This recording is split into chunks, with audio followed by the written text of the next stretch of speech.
Court went pretty good today. We had to take a tenant to court. This was the fourth time for us, first time for them. They finally showed up. After the last time they missed court, the judge issued a body attachment to be served to them. So if they ever get pulled over, or if the police go to their employment, or if they go to their house, they can serve them with basically a warrant. I'm not sure if they actually arrested them or what happened, but they did show up today. So this is a 2-year process. We still haven't seen a dime. And basically what happened was the tenant was living in our unit. They adopted pit bulls. We noticed that the pit bulls were there. We asked them to get rid of the dogs. They would not get rid of the dogs.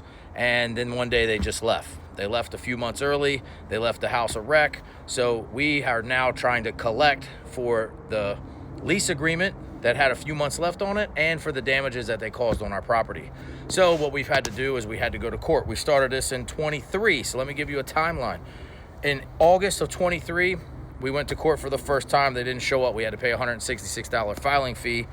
The next time we went to court was January 22nd of 24.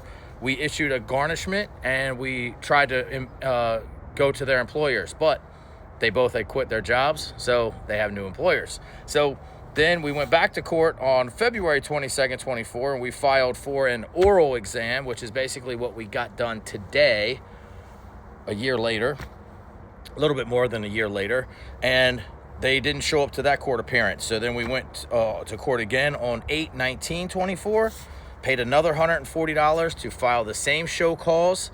The judge issued them a show cause. They didn't show up. They're supposed to show up and give us information. They didn't show up. Then on January 8/25, we got a body attachment to them because they didn't show up for court. And that's when they were either arrested or served. So they showed up today. They brought us copies of their bank statements. They brought us copies of their pay stubs, their W-2s. And then we had to go to the clerk. So then we go to the clerk and we filed $60 worth of garnishments for their employers and their bank statements and their bank accounts, sorry.